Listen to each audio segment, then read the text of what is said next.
You're listening to the Podcast Detroit Network.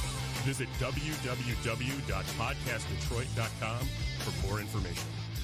The greatest pay-per-view WWE will ever put on is not going to happen this weekend, but we do have Stomping Grounds to look forward to. We're going to make our pro wrestling scorecard picks with that.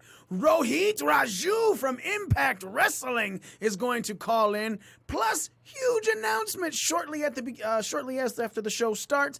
And, ladies and gentlemen, it's our fucking third birthday. What's up? We're going to break all of this down and more this week as we break the ring down.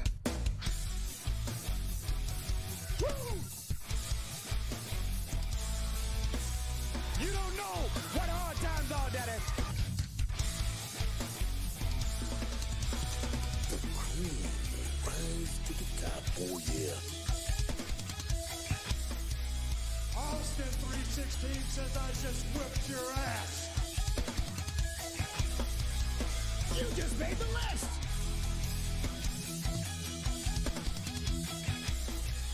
This right here is a family. Hey, this is professional wrestler and professional podcaster Colt Boom Boom Cabana. My name is Killer Cross. This is The Smoke Show, Scarlett Bordeaux. What's up, guys? The After Machine, Brian Cage. This is Ryan from Pro Wrestling Tees. Sadly, you are not listening to The Art of Wrestling, but you made a decent choice because you're listening. You are now listening to... And you're listening And you're listening to You listen to Breaking Down the Ring. Breaking Down the Ring. Breaking Down the Ring. Breaking Down the Ring. Breaking Down the Ring. Break it down. Oh, it's true. It's damn true. Ladies and gentlemen, you are listening to the most inappropriate pro wrestling show that is 3 years old in the motherfucking world. You're listening to Breaking Down the Ring, and we are your ring crew. Nick the Spick. Smitty. Whole fucking Joe. And me, the almighty one, Mikey himself, returning from vacation, and it was glorious. Even though I called in, it was still a good show. You guys did good, man. Nick's trying to beat himself up a little bit. There's obviously little nitpicky things that you can find. But, look, overall, I thought you guys did a great job. I'm really proud of you. And I can't wait to leave you and let you guys do it alone again. More. Yeah. Yeah. Do it. Nick, it was a shit show. It really Don't was. listen to Mike. No, I thought it was good. You guys got outside of sidecast that happened no matter what. You know what I'm saying? Like you covered the topics. Nick sent me a fucking breakdown of everything that he wanted to cover, and everything was covered. I don't think you guys really missed anything at all. Hashtag Smitty's Meats. Yeah, you know. Now, we promised that we teased a big announcement to kick off this show, and there's actually two things. First thing I want to talk about is something that we at Breaking Down the Ring have been trying to knock out for a long time, and we finally did. I discussed it with a friend of mine a month and a half ago, and officially as of the other day, we received a check, and Breaking Down the Ring now has a full sponsor for the rest of 2019, and we want to say... What's up, bitches? Bam! We want to say a special shout out to Chala Legal Group. You guys can go to chalalegal.com/workshops for what? I'll tell you off the air. Okay. I don't want to bury another sponsor for us. Well, we're not even so. So check it out, man. Here's what they do for you. Chala Legal Group is an estate planning law firm. And what that means is for an estate, look, you hear estate, a lot of people start thinking uppity people like, oh, we're going to have an estate sale. The people that have estate sales have a fuck ton of money. Not true. But that's what it is it's not true. But the strong overall majority of people, when they hear that, they think, oh, someone's got money. But the fact of the matter is, you know, if you so we have a little breakdown for it. If you have assets that you can lose, you know, but you can't afford to lose them, that's an estate to you.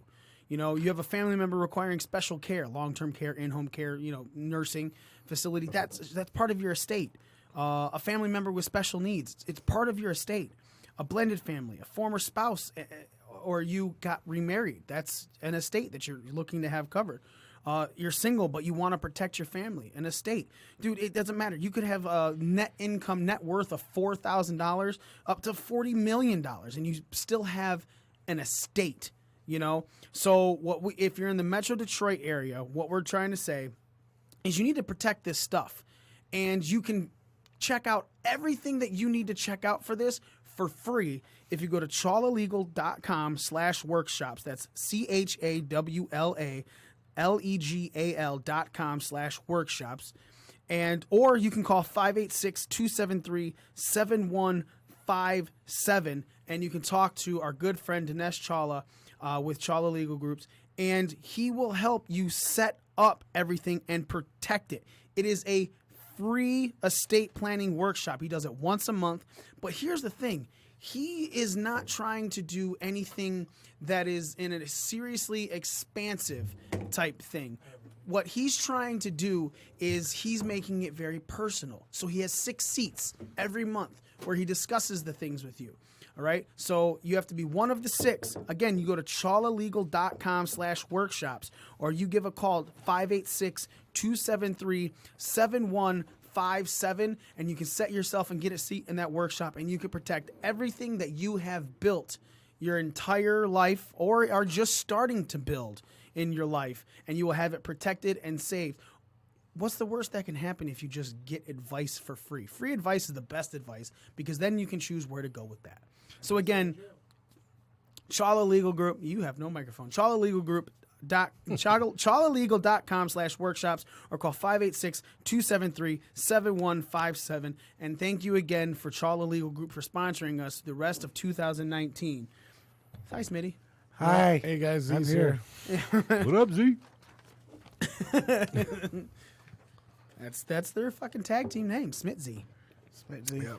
That sounds like a stripper group. Fuck. I mean, if he makes you feel better, you show up on time every week.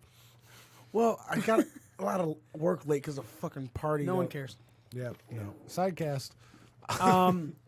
Now, that being said, that was one of 2 announcements.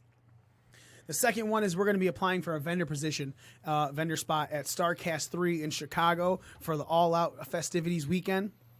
Hopefully, we are going to get this. We're going to try and put this application in over the weekend.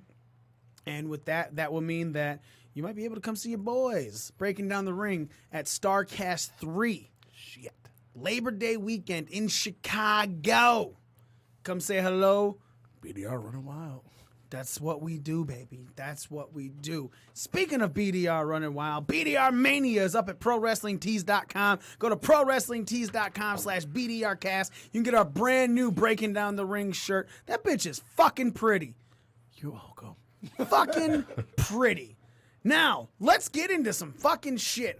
We have Rohit Raju from Impact Wrestling calling in tonight at 10:30 p.m. I don't know who that is. Formerly known as Hakeem Zayn. I know who that is. The Mad Dragon Hakeem Zayn. Mother calls him son because he shines like one. I remember all of this stuff. Rohit was I drink too much. Rohit was our first ever interview that we've had on Breaking Down the Ring. So for our third anniversary, he's going to be calling in, and we're going to catch up on him. Because, man, the last time he was on the show, he was doing stuff with Impact, but he had not gotten an Impact contract. Now he's a signed Impact professional wrestler. He's fucking working with Impact Wrestling. The Desi Hit Squad. Hell yeah. So we're going to talk to him. He's calling at 10:30, which means normally we do our WWE's Pro Wrestling Scorecard picks on later in the show. We're going to be doing that a little early today. But let's go into some things, man. First and foremost, boys, how'd you feel about WWE this week? Hey, look at that. Nick, we'll start with you.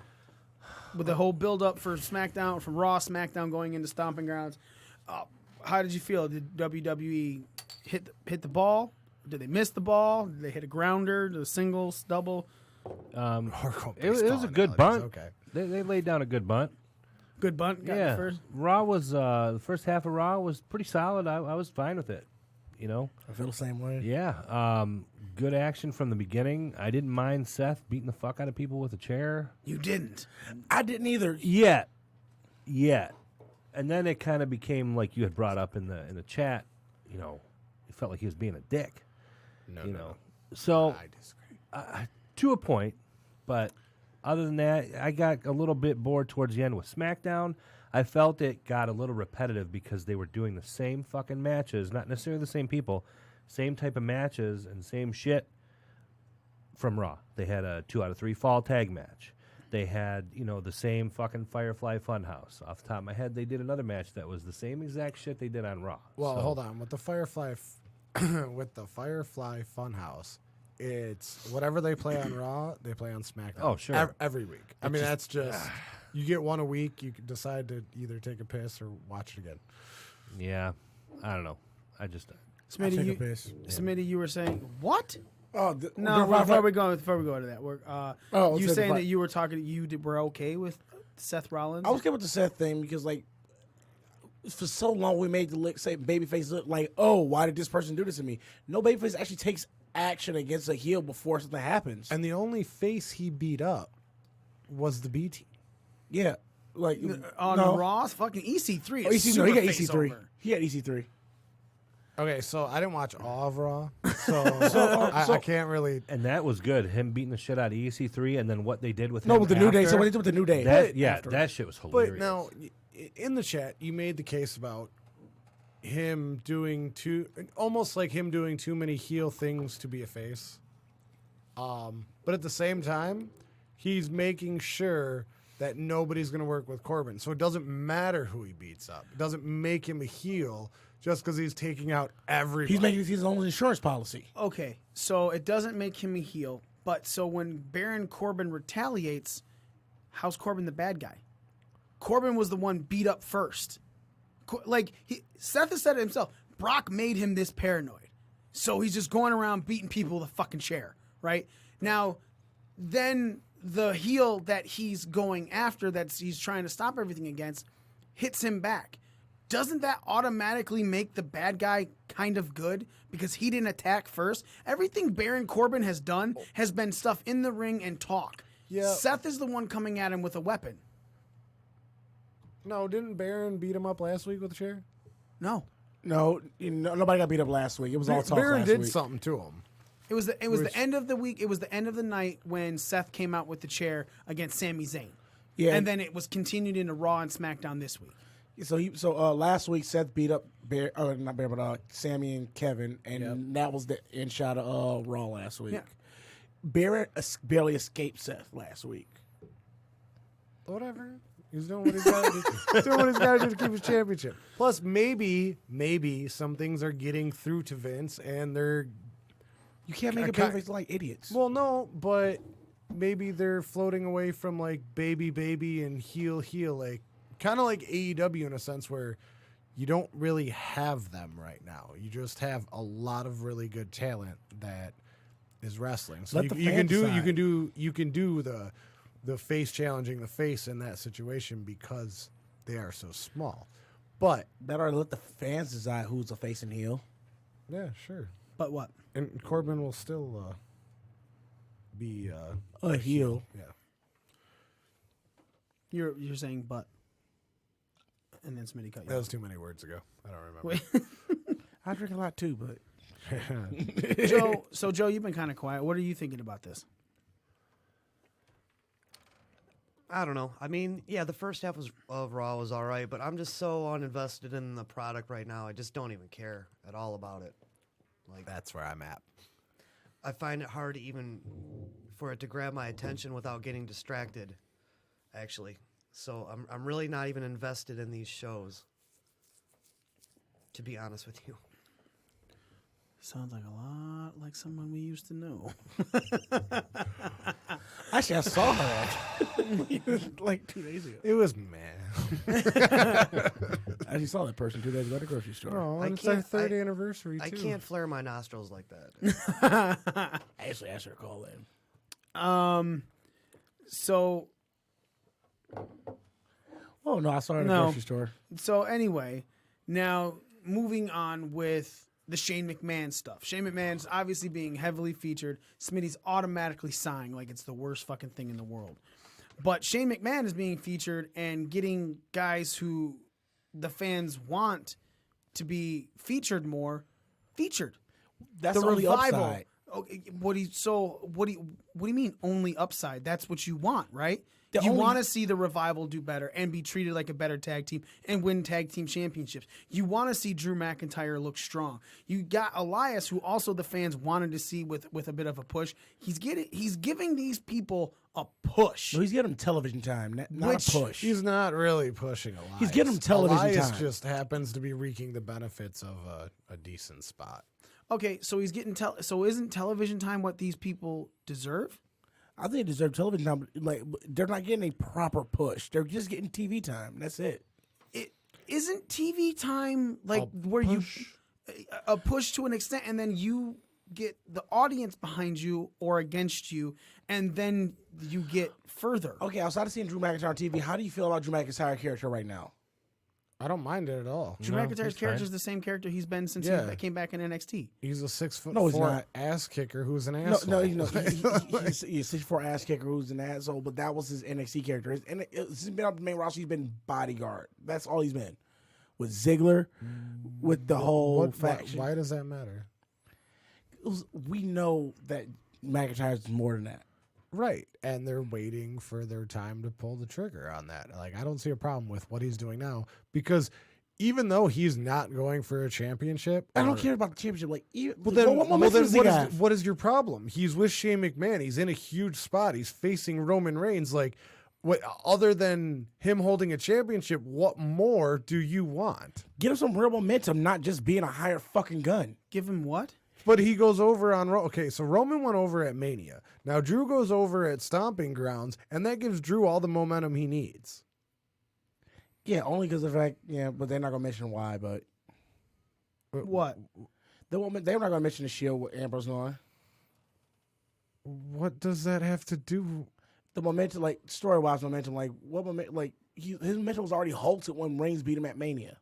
Not really. What has he done since Reigns beat him at Mania besides joining with Shane McMahon? I mean, he's been beating everybody up, and it looks believable. Has he been winning matches? Has he been? I don't even think he's had too many matches, but all the matches he's been in, he's kicked somebody's fucking head off. So, I don't see your point. I don't see the momentum. Like the way I look at momentum is like, just not being on TV doesn't give you the momentum. I mean, beating Roman Reigns would give you some momentum, right? So come Sunday, he beats Roman Reigns, and then it's off to the races. And as far as if you don't want to see him with the championship, what the fuck does momentum have to do with anything? Momentum helps you build a character. Helps build the character. No, it helps build you for a championship run. But what momentum does he have? That's what he's saying. They're trying to build his momentum. Well, say I don't think his momentum was killed when he lost to Roman Reigns at WrestleMania. Because for his momentum to be killed, that would mean people don't believe in him. They don't think that he can win matches. But he's gone through to win matches. And on top of winning matches, he's looked like a badass. He lost to a guy who came back, who was being built up as WWE Superman because he had cancer, right? I am not in agreement that he should have lost. I'm going to say that right off the bat because I'm not going to have an argument where Roman should have won this. I think that Roman should not have won this. But I also understand that WWE is building this guy as their main Make-A-Wish guy. The guy who's going to get the kids in more than Cena because he's already at a point where any Make-A-Wish kid who has cancer fucking wants Roman Reigns. So what do they have to do?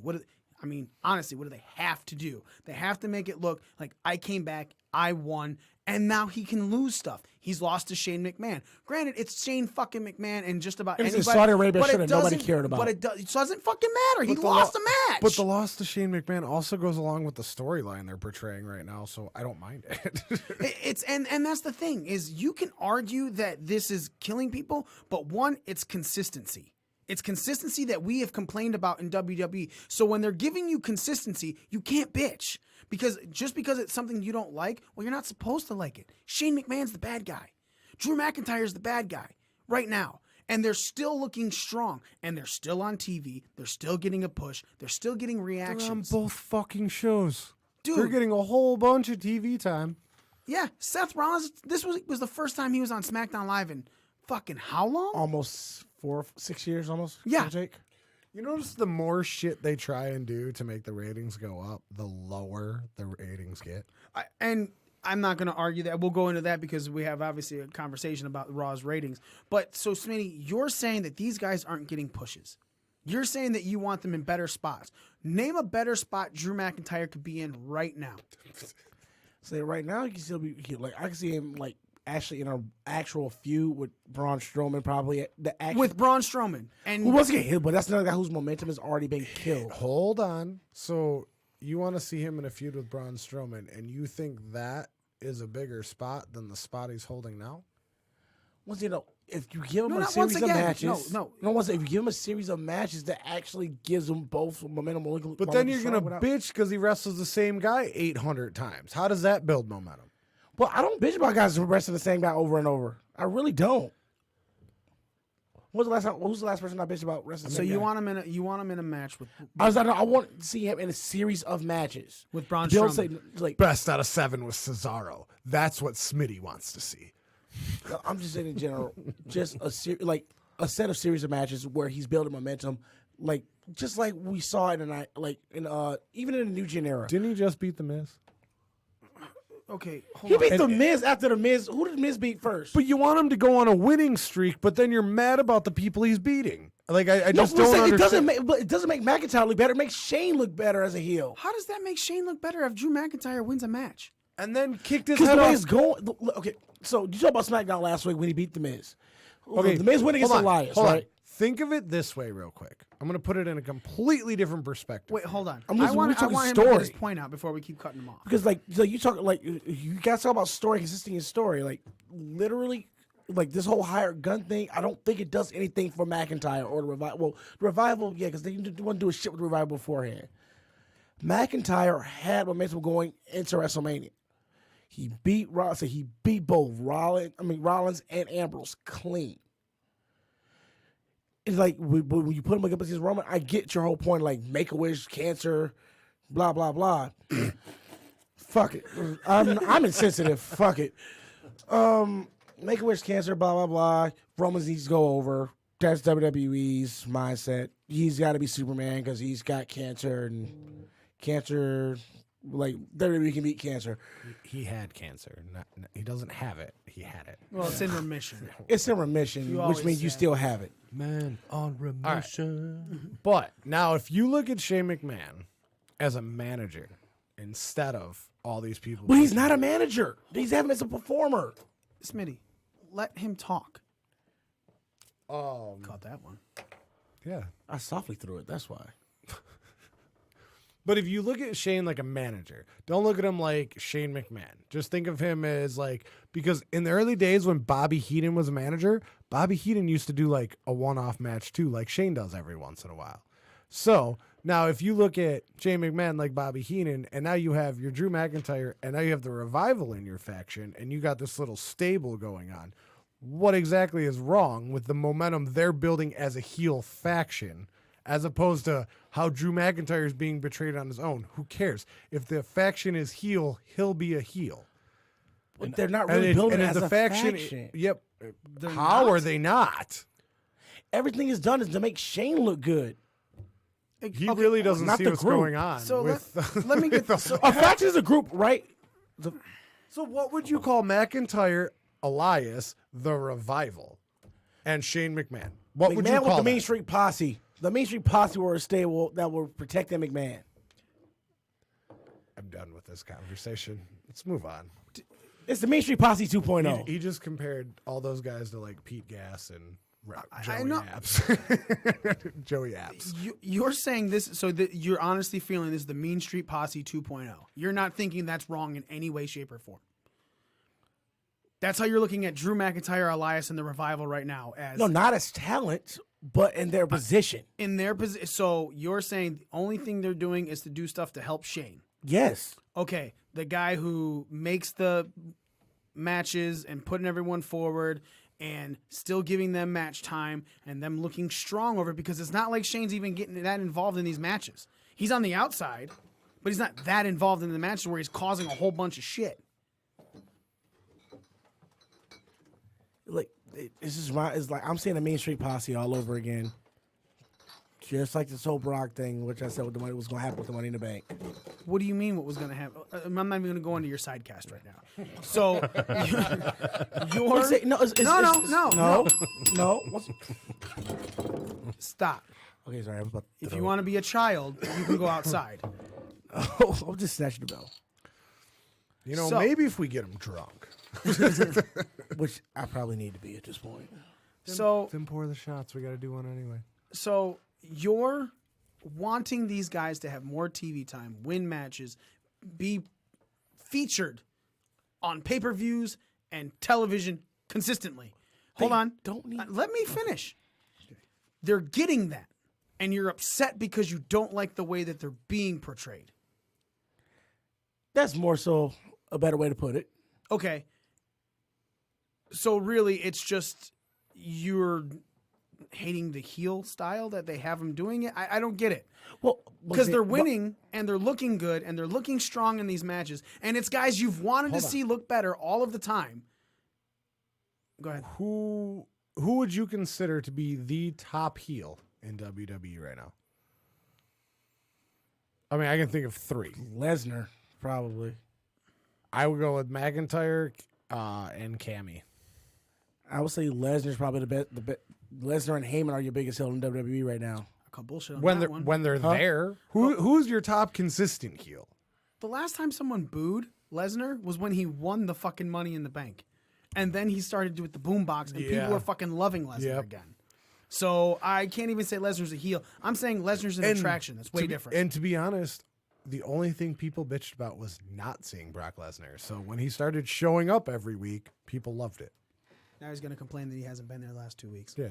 Well, no, I already said after the Saudi Arabia show he wasn't going to show up anyway. I said that.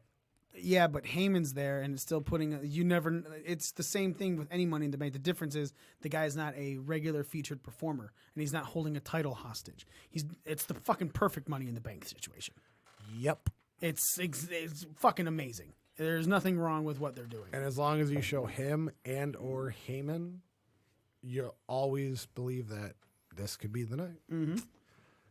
It's actually great storytelling by not even telling a story. But see, the real thing that Smitty doesn't want to admit is he just wants to bitch about WWE. That's all he wants to do. He doesn't want to find stuff that he likes. No, I do find things that I like in because you WWE. can be outside of the New Day. And if you bring up stuff that where it's in a good way for these guys, he's shitting on it. We're saying, hey, you want these performers featured. They're featured. They're winning matches. They're in matches in some of the top storylines. Yeah, but this. No, okay, then it's not. Then you're looking for something to bitch about. No, because I said the most entertaining thing in WWE television right now has been the 24/7 title, Firefly Funhouse have been the 2 most entertaining things within WWE. You just said it's a pee break. The Firefly Funhouse. I didn't. I said second watching one. the second time is a pee okay. break. I was that. All right. I thought you were talking about that. I was like, no, the 2 best things within the WWE was within the WWE, the 24/7 championship storyline and Firefly Funhouse.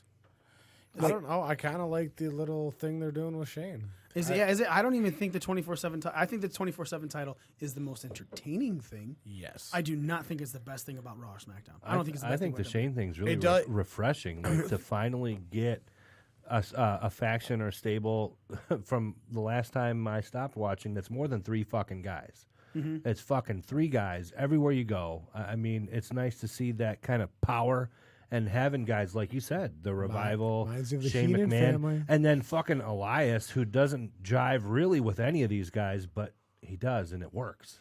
And he's got his first fucking title in WWE twice. Oh, twice, yeah.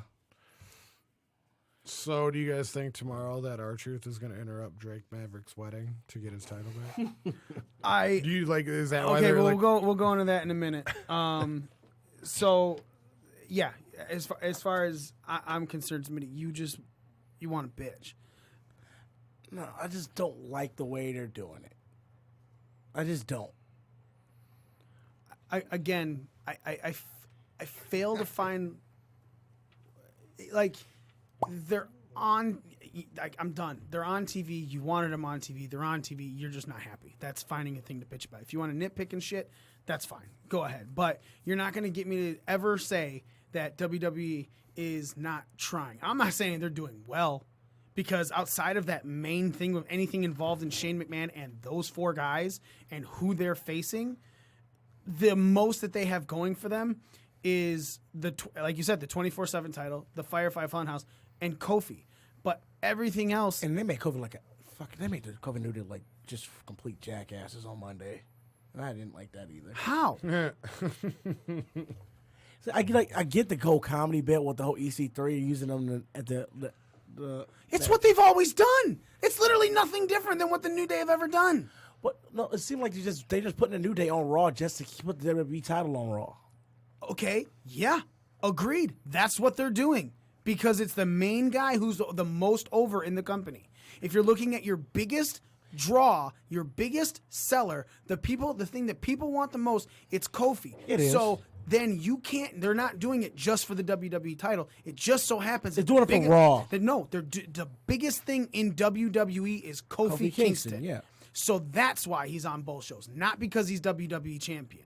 Because he's WWE champion because he's the most over. You could argue that R-Truth is the second most over person. You're right. On both shows. And it's funny because they used to be a tag team. Yeah, they actually won the tag titles. Exactly. And that's what they're doing. Are they doing... Because when that 24/7 title first started... We all shit on it. I was going to say, I shit on it more than anybody. I shit on it until the end of the episode when they started doing more with it. Yeah. And R-Truth having it has made the title. Like, this is one of those situations where somebody has made the title, and I will always think of the 24/7 as R-Truth's title. And I'm not upset with Drake Maverick's done on social media with it either. Thus far, dude, and that bit was funny as fuck, especially when he's driving away and he's like, "Wait, Carmella's getting married, and I didn't even get an invite." Like, that shit's funny, dude. So let's have a conversation about this now with the 24/7 title. So the 24/7 title on SmackDown, Shane said Miz had 10 seconds to find an opponent, a partner for him to have a tag match with Elias and Drew McIntyre. Truth, trying to sneak out from under the ring, was trying to leave. Miz saw him at the 2 seconds left mark and said, "Awesome Truth is back in Ontario for the first time." Truth, first one eliminated. Fucking everyone runs down. Who grabbed the fucking title and just started? Shelton Benjamin grabs it and just run like that was. And they're like, nope. So Truth grabs it. He takes off out of the ring. Later in the night, was it a WWE.com exclusive? WWE.com exclusive. It was. No, it was later at night. It was later that night. You're talking about when he saw Carmella? Yeah, when he saw Drake. They cut back to it on there. And then, so it was on TV and then yep, it'd be okay. And then on so the website. I saw Truth was running out. Truth was running out, and he saw he's like, he got his driver. He goes, "You're a referee and a driver?" And the guy's like, "Yeah." Well, you and missed then, the Carmella waving part. Yeah. No. So then Truth turns around because Carmella was waving to him, and he goes, "Damn, Carmella, you look like you got shorter." Rips off the fucking head, wig and the hat, and it's Drake Maverick. And as Truth is trying to run into the car, the SUV, Drake rolls him up, his fucking titty pops out, and you get a 1, 2, 3 from the referee. But you get a dirty pin in a parking lot, which was amazing. Yeah, because he put his feet on the fucking on a footrest. And he fucking hopped in the car, stole the ref's car, and drove off as the 24/7 champion, yelling, "I'm getting married and I'm the 24/7 champion." And then Truth goes, "Carmella's getting married and she didn't even invite me." Damn. So, again, can you find anything wrong? Okay, Joe, even you. Can you find, because it's obviously supposed to be just funny, comedic stuff. Can you find anything wrong with this 24/7 outside of the belt? No, they're getting way more out of it than I or anyone probably ever expected. They're getting a lot of mileage out of this thing, and like somebody said, it is probably one of the more entertaining segments on the show. Yeah, so the 7-Eleven European Television Champion. I don't think there's much more they could be doing. They're getting a ton of mileage out of it. We took a week off last week to prep for our 3rd-year anniversary show, get some things together, and things even happened then. Jinder Mahal, pinning R-Truth on the tarmac before getting on a plane, and then Mahal being pinned because he was asleep, and Truth getting the title back. So they're just doing so many things with this, so many good things with this. Nick, when you're watching, is it something that you're looking forward to each episode of Raw and SmackDown? A little bit. See how they're doing it? Yeah, I wasn't at first because I didn't know how far they would take it. But now that I see that it's legit, they are for real 24/7, and they make it happen when there's not a show on. And, Thursday morning at fucking McDonald's, somebody got pinned or whatever, and you see the video, and, I'm obviously making shit up. But that definitely holds my interest. And like Z said, I don't think I'll ever look at that title without thinking, obviously, R-Truth first. And I think that's really good for his character. Yeah, I'm happy with it. I like where it's going. Brian Alvarez from the Wrestling Observer. I want to pull up his tweet real quick because he said something that I took exception to because it's about the 24/7 situation with the belt. He said, let me scroll to it real quick, that one, he was not impressed with it. He said he wasn't a fan. He goes, WWE Creative needs to watch 2000 WWF. The hardcore title stuff is so much better and more creative than what they're doing with the current 24/7 title that it's not even funny. Start with the show 19 years ago this week. He goes, actually, it would behoove them to watch the entire show. He goes, what was not excellent was the idiotic 24/7 title stupidity. The belt is on the line anytime, anywhere, except when someone is wrestling. Well, that's sometime, somewhere. It's... Who farted? That's your phone going off like that? Yeah. Hey, dude, your fucking phone's got gas. Long I feel like that's just like trying. It's the Smitty WWE situation. You're trying to find something to bitch about. No, because something good. So it made sense when Shane did it for Elias, just for like a heelish thing. Mm-hmm.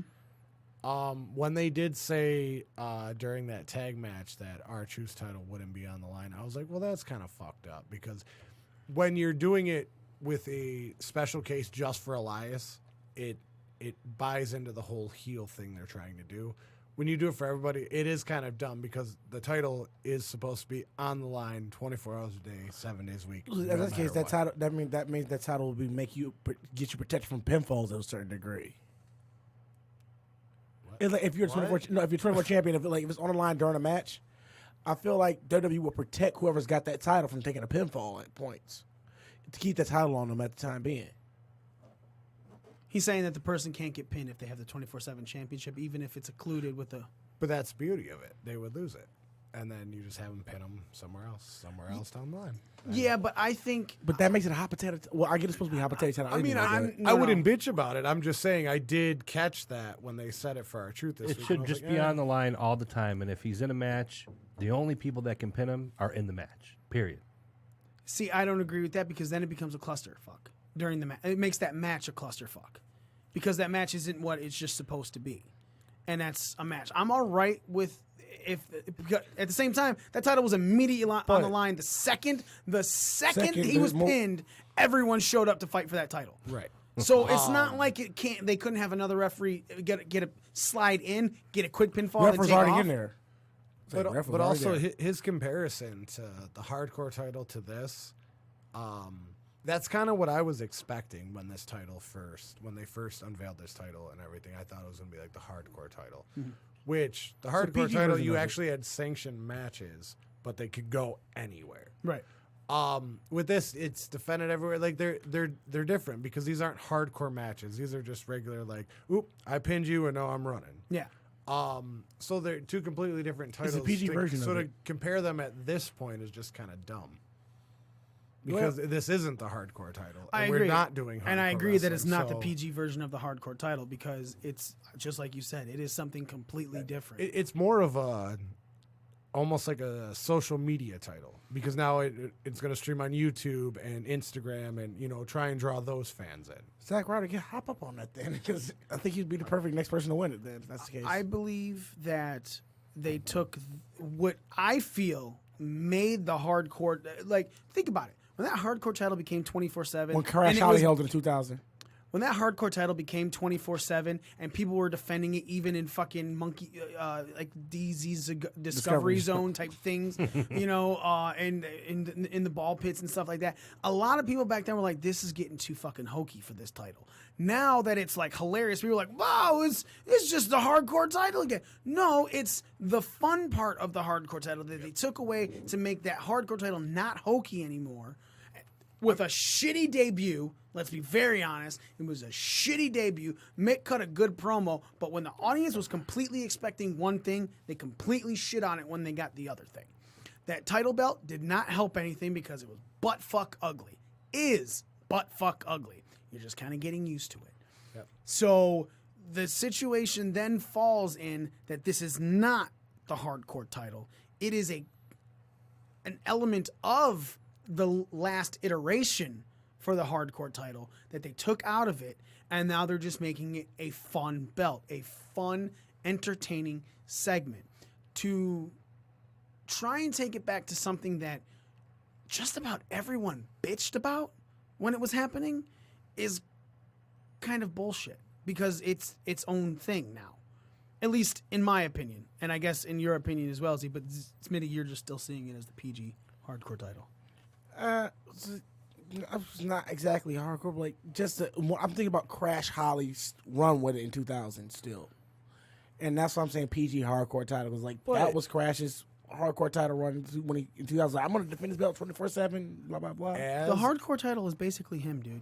Dead. As a wrestling fan, how can you not... Joe. First thing that popped me all night. All right, Mike, I'll give you that one. Ron. Happy Juneteenth, motherfuckers. Just fucking Joe, just...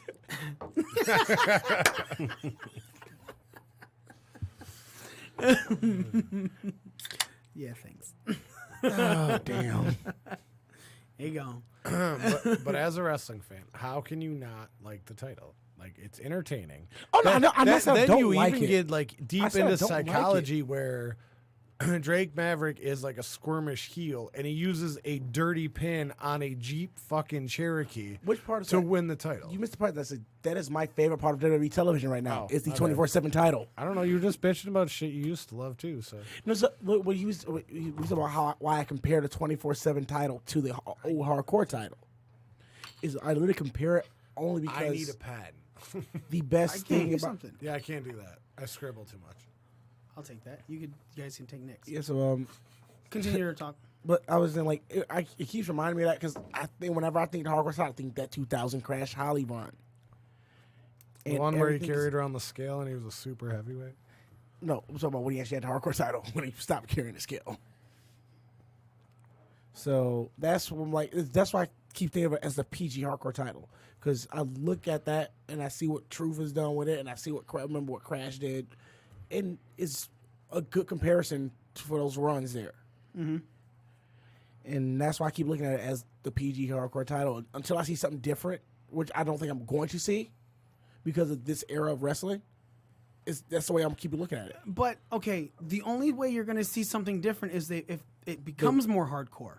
So then it's the hardcore title. So that's what I'm saying is you can't refer to it as the PG hardcore title. Well, the hardcore champions, do you really kind of come to memory besides Foley, who's Big the original? Boss Man. Really? As a hardcore championship? As a hardcore champion? And he beat Foley for it, right?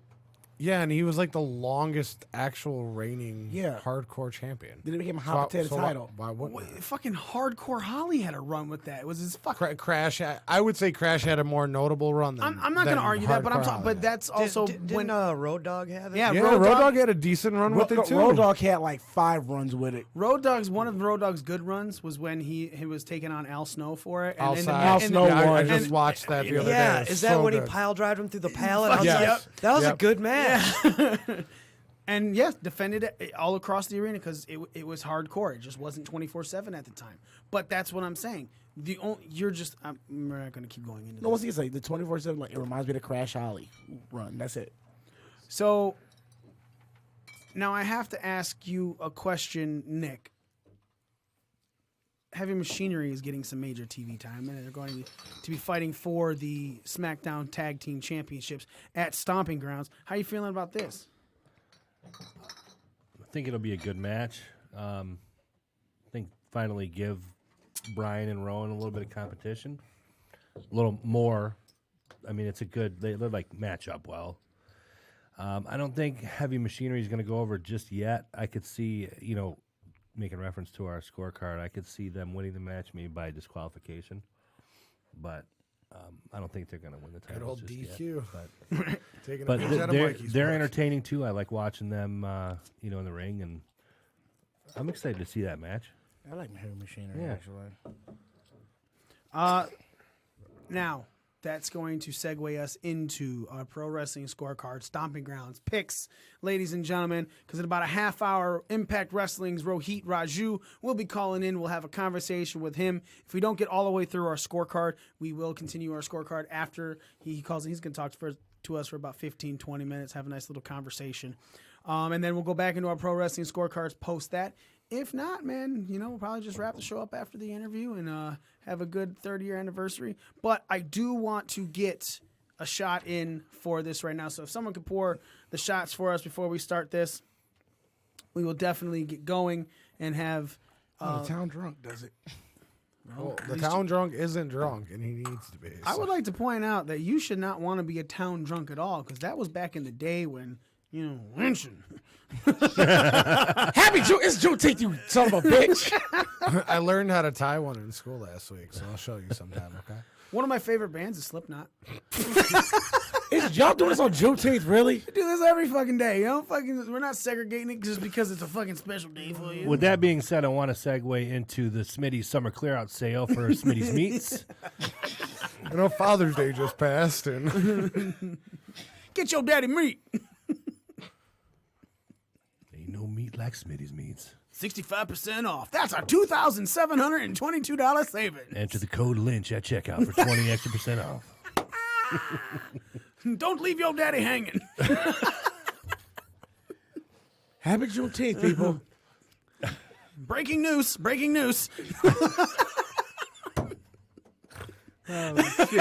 he would like a broken news. That's Smitty's favorite kind of news. Woo! Hey, Smitty, You're gonna have to stand who's up your and answer. favorite All Elite Wrestling wrestler? Is it Cody or is it Hangman? You've ever noticed I've never called him. I always call him Adam Page. That's fine. All right, boys. Happy 3 years. Honestly, Nick, thank you for coming in, being a part of Thanks the group. for bringing me on. I appreciate all you guys. To you other three sons of bitches, thanks for being in since the beginning. It's a pleasure doing this fucking show with you. I'm really happy we're doing this. I can't wait to see us do a 4th year next June. Teams. Cheers. Yeah, literally.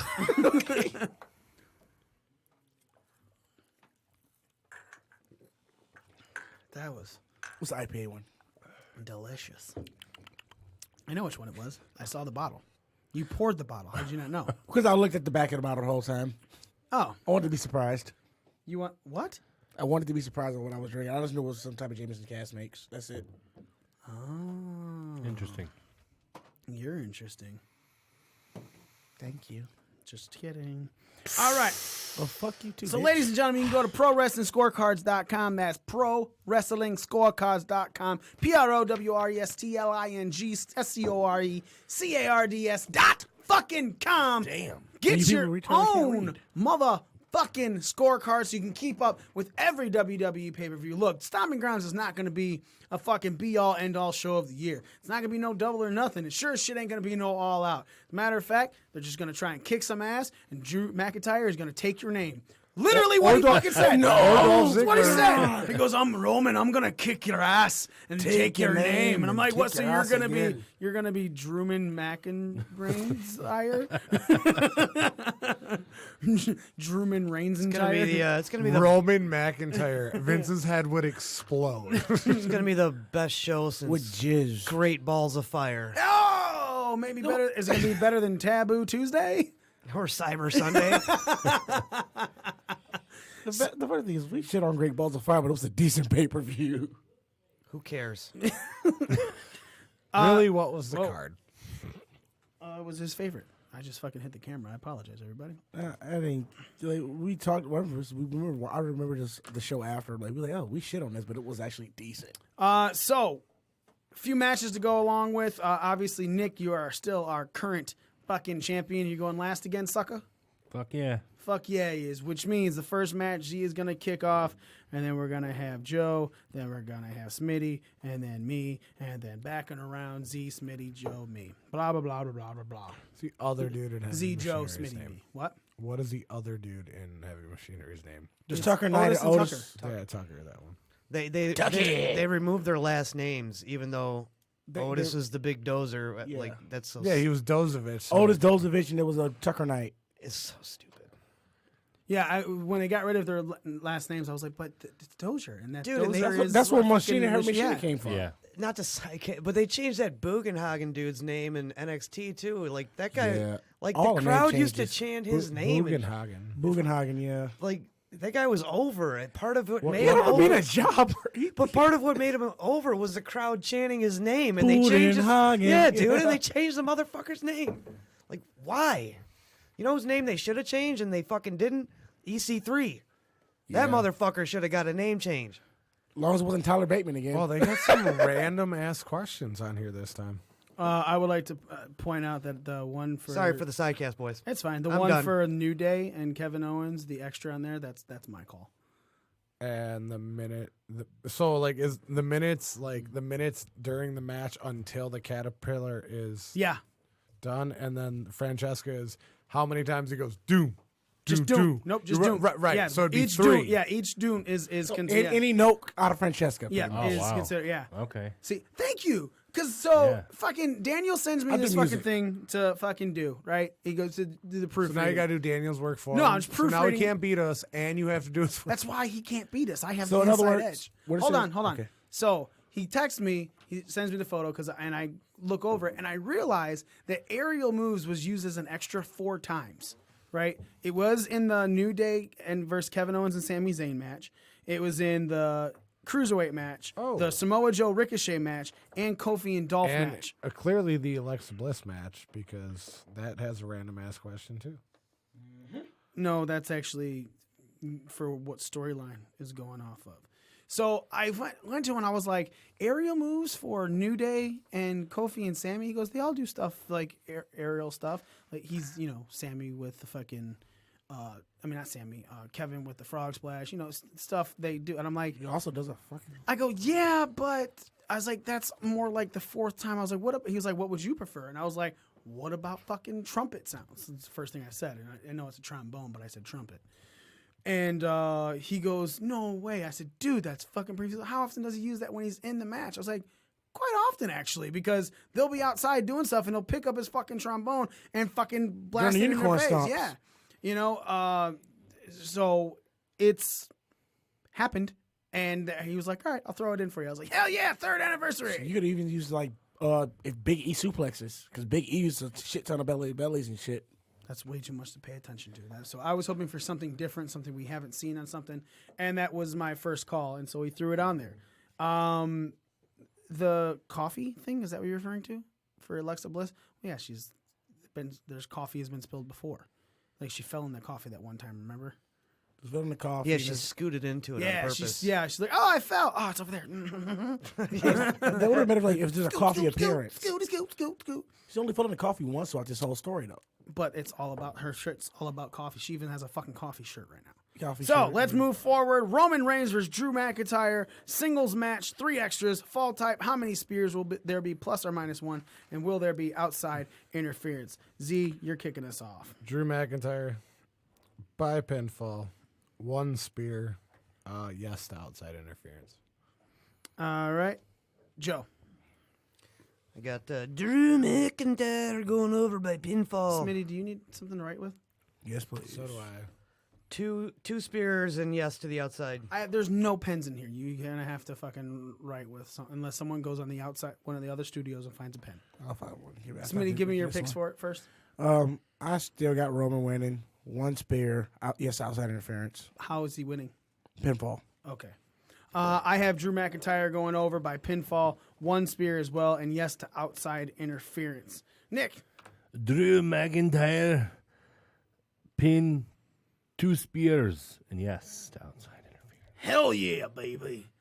Up next is the New Day, Big E and Xavier Woods versus Kevin Owens and Sami Zayn. 4 extras in this. Fall type. Pin, count out, submission, or disqualification. Who makes the fall? Who takes the fall? And how many Francesca sounds are made? Again, just to repeat, each sound, so it is considered 1. So for every New Day rocks, that's considered 3. So if you think he's going to get 3 New Day rocks in, that means you're going to pick 9. If you think he's going to get 2 in, it's 6. If you think he's not going to get all of 1 in, well, then that's up to you. But again, most of these are going to be divisions of 3. All right? Joe, you're kicking this one off. All right, I don't have this written down yet, but I got New Day winning by pinfall. I'm going to say Big E makes the fall, Sami Zayn takes the fall, and go with 5 Francesca noises. So you have New Day by pin. New Day by pin. Big E makes the fall. Yep. Sammy takes the fall. Yes. And how many words the Francesca noises? Sorry. I just want to get you. I'm catching you up as you're writing it. I think I said 5. That's fine. You want still? You can make. You're writing it now, so 5. 5. All right. I do have a question. What's it's Francesca noises during the match. Yes. So from bell to bell to bell. Okay. Yes, it's only in the middle of the match. Smitty.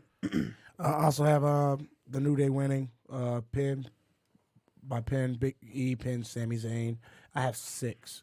I think there's going to be 2 times where he plays those notes. All right. I have Kevin Owens and Sami Zayn winning by pinfall. Sami Zayn is going to get the pin over Xavier Woods. And Francesca sounds 6 as well. Z? I have the New Day winning by pinfall. Big E will make the fall. Sammy will take the fall. And there will be 0 Francesca sounds. All right. Up next, Me. Nick. New Day pin. Big E over Sami Zayn. I'm going with 10 because while there's 3 New Day rocks, there's always the so that's that's a good. That's ooh. Yeah. Oh, the elongated note. Mm-hmm. Ooh, look at you out here. Next match is Daniel Bryan and Rowan defending the SmackDown Tag Team Championships against Heavy Machinery, Otis and Tucky. The extras are 4 fall type, who makes the fall, who takes the fall, and minutes until the caterpillar/worm is executed. Plus or minus 1 for all of these numbers. If you hit it directly on, you get an extra 2 points. If you hit it within 1 minute, then you are getting yourself just 1 point. Smitty, you're kicking this one off. I have Daniel Bryan and Eric Rowan winning. Well, Rowan, not Eric anymore, but winning by submission. Bryan makes the fall, and Tucker takes the fall.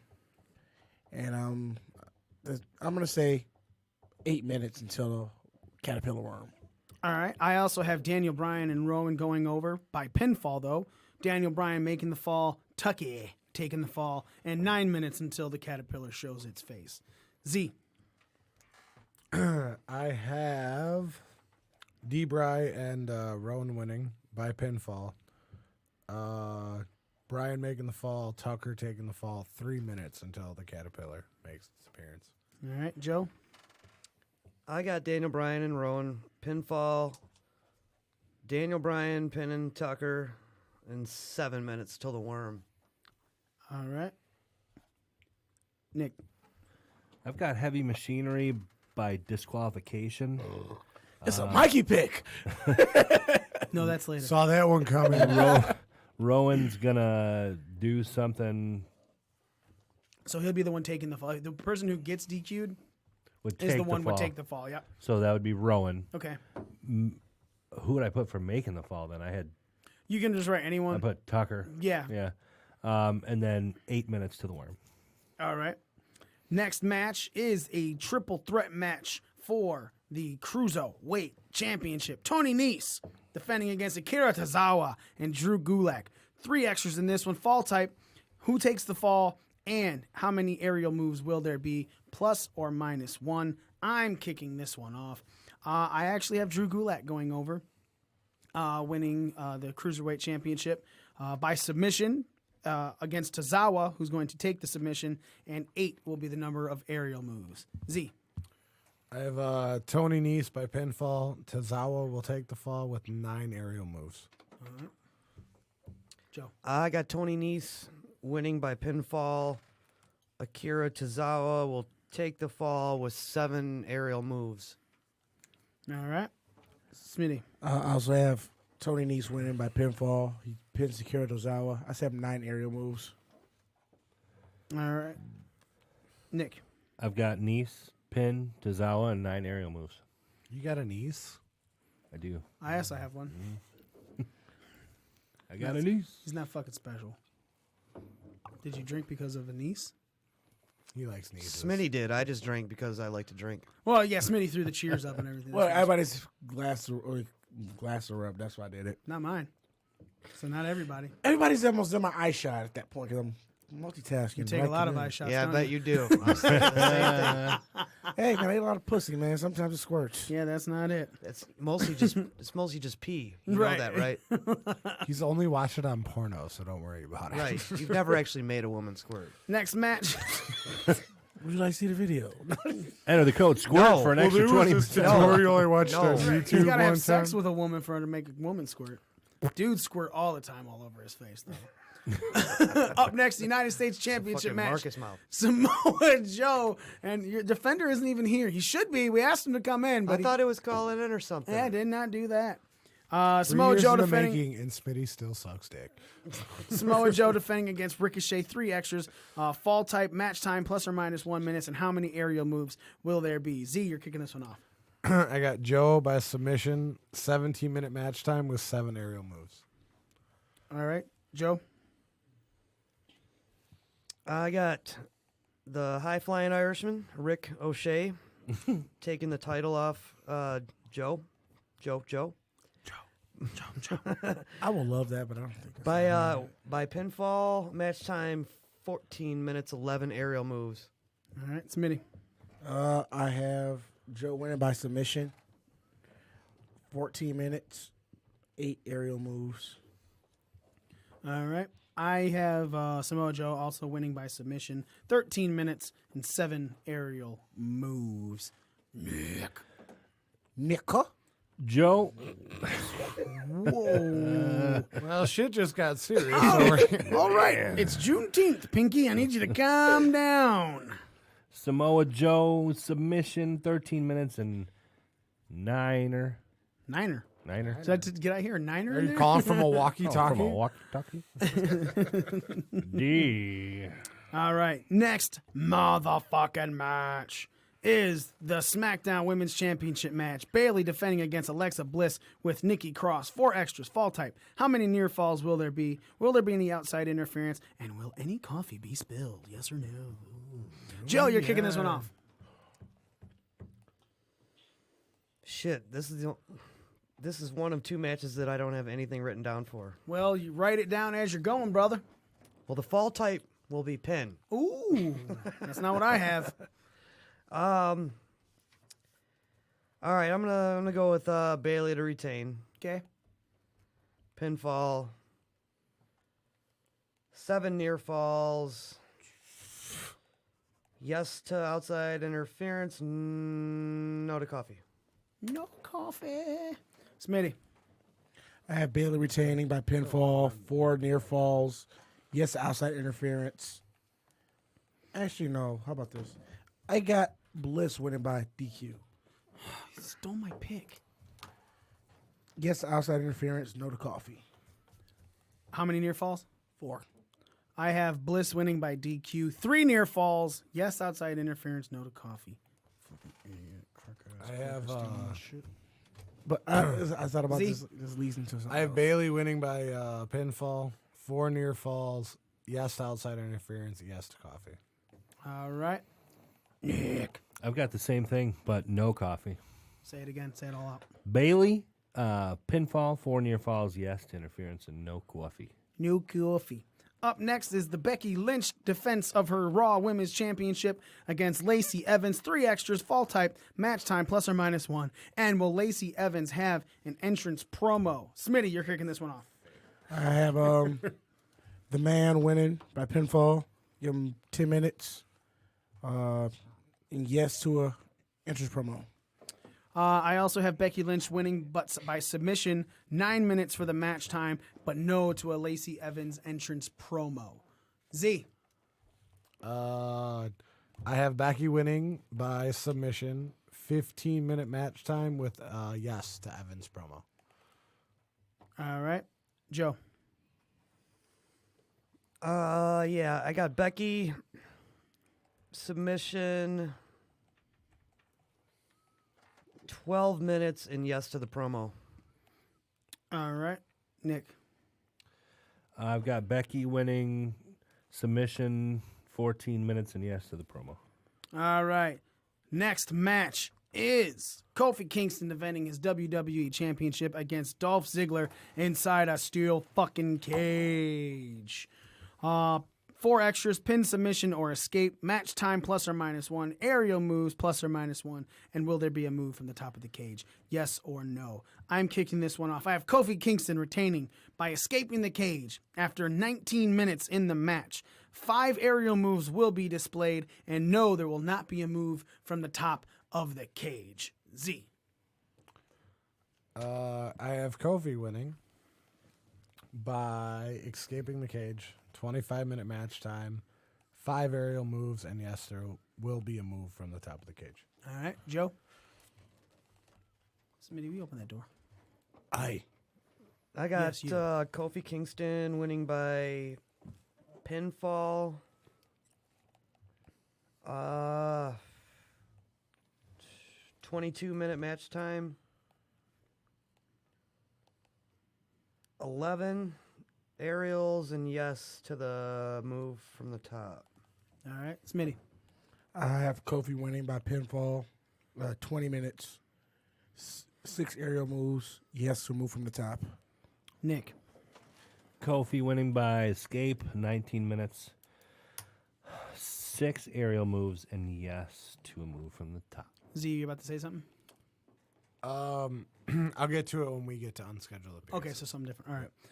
Next match, Seth Rollins defending the Universal Championship against Baron Corbin. 5 extras in this. Fall type. Who will be the special guest referee? How many near falls will there be? How many finishers will happen? And will there be a Money in the Bank cash-in at any time? Yes or no? Bell must ring, and you have to win or lose. It doesn't matter if you're choosing a win or a loss. Z, you're kicking this one off. All right, so I have Seth Rollins by pinfall with Heath Slater as the special guest referee. 3 near falls, 2 finishers. No, the Money in the Bank will not be cashed in. All right, Joe. I got Seth Rollins, pinfall. Brock Lesnar is a special guest referee. I was thinking maybe that. Yeah, me too. 7 near falls. I think that's too obvious. 2 finishers. Speaking of Mike, dude. Sorry. 7 near falls, 2 finishers. And yeah, I think Seth is gonna beat Baron Corbin, and then Brock's gonna cash in on him. All right. Smitty. I have Rollins winning. I have the special guest referee as Bobby Lashley. 4 near falls, 2 finishers, no to a cash in. All right. I also have Seth winning by pinfall. The special guest referee is the only thing that's been throwing me off in this whole fucking match. Everything else I pretty much know. That was a good one. I think that's the only reason that's the only reason that Heath came in to Shane's office and was like, hey, man, I need a raise. I got kids, blah, blah, blah. So Corbin's going to dip in on that and be like. I mean, yeah, it's a good reason. But I think Lashley makes a lot of sense. So I think I'm going to go with Lashley. Near falls, I'm going to have it at 6. Finishers, I'm going to... Again, so let's recite which finishers we're talking about right here. And we're just talking curb stomp and end of days. I just read the extras on this. I just saw it. The Francesca thing. Count of individual Francesca sounds. Example, New Day Rocks playing would count as 3, added at the request of Mikey from BDRcast.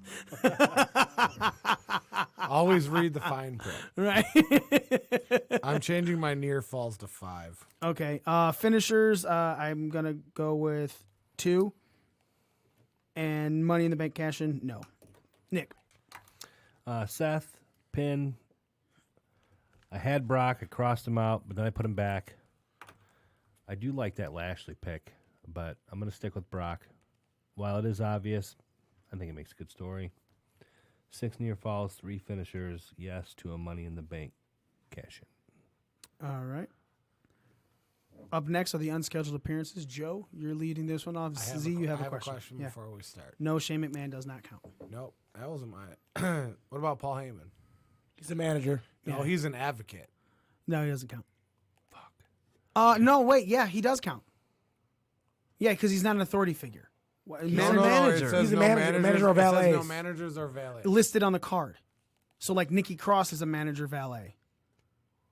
Oh, listed on the card. That's always been. Oh, yeah. Then, yeah. Yeah, okay. so yes, Heyman counts. Solid. Now, Shane McMahon does not count because he's a technically McMahon. an authority Yeah, figure. yeah. Joe, you're leading this off. Shit, that. I want to change something now. Go for it. Okay. I'm gonna. Okay. Oh. Gives me more time to think. Give you more motherfucking time. Breaking down the ring. All right. Is what we do. Ladies and gentlemen, you are listening to Breaking Down the Ring, and on the line we have the man formerly known as Hakeem Zayn, currently known as Impact Wrestling motherfucking superstar, Rohit Raju. Welcome back to the show, my friend. It is so good to be back on the show. Welcome, How are you motherfucker. people doing today? We're doing good, man. Not as good as you. So last time you were on the show, we were talking about how you were just getting started at Impact. You were hoping to get a contract from the boys up there, as they're doing a lot of stuff out of Canada now, when they were originally down in Florida. And you were hoping to get that contract, and motherfucker, you got that goddamn contract, dude. So congratulations officially on the show from us to it. Obviously, we have said it to you in person or over social media, but yes, from the show, congratulations on that. And how is it? How is it being in there in Impact? It's actually pretty cool. I'm a big fan of being there. It gets frustrating sometimes because I want more, I guess you could say. Mm-hmm. And but I've been pitching a lot of ideas, and they've actually been using a lot of ideas. And they've been handing me opportunities, and I've been crushing those opportunities. So I'm hoping that they obviously see that and realize that and start to move me up in the card, or at least move the team up in the card, or do something. And I've had conversations with the guys, so that's one of the most frustrating things sometimes is watching everyone else around you get, these mad pushes, or, they're getting merchandise and you're kind of stuck in the same spot, but you're just as good or different or offer something that they don't in return. So that, it's great being there, but it's also like any job, you're at the entry level, you're working your ass off to try to, move up the ladder. So that's pretty much what I'm doing right now. But the fact that I get to go, they fly me up to Mexico. I've wrestled in New York, all these places, and they're flying me there on their dime, and I'm getting a chance to wrestle. And then guys that I grew up watching on TV are my agents, and just shooting the shit with them. Sometimes it's kind of surreal. It's I got to pinch myself and be like, man, this is kind of cool, just going out late night in Philly at the sub place, hanging out with RVD and shooting shit with him, and then just weird stuff like that. It's like, man, this is neat. I didn't picture myself doing this a few years ago, but here I am. So, and hopefully there's a lot more. So speaking of like hanging out, shooting the shit and everything with RVD and stuff like that. So you said to yourself, there's a whole bunch of agents and everything like that, people that you've looked up to, but your ideas are being pitched to those same agents. You say they're being receptive to it, not just how they're being receptive to it, but what type of things are they saying to you in the reception, because obviously it's cool to have your ideas looked at, but when someone that you've seen, that you've grown up with, that you've idolized, or you've seen things, or you've taken some ideas from, it's way different to hear words that they say of encouragement to you. Is there something specifically that has stuck out most from one of these agents that you have just like, holy shit, he said this to me, and I just feel so damn proud of it? You try not to have, you always try to keep that level head and not like have those mark out moments. But I had a spot in, I did something, it was myself and Raj against Fala and Scarlett, and we had this match and we were putting it together, and I put like a lot of it together, and I think Petey was our agent for that, and he was very cool, and he put some tweaks on it. And then I had this one spot where I throw Raj, because she does this like stink face thing, and I throw Raj out of the ring. I'm like, yeah, do me.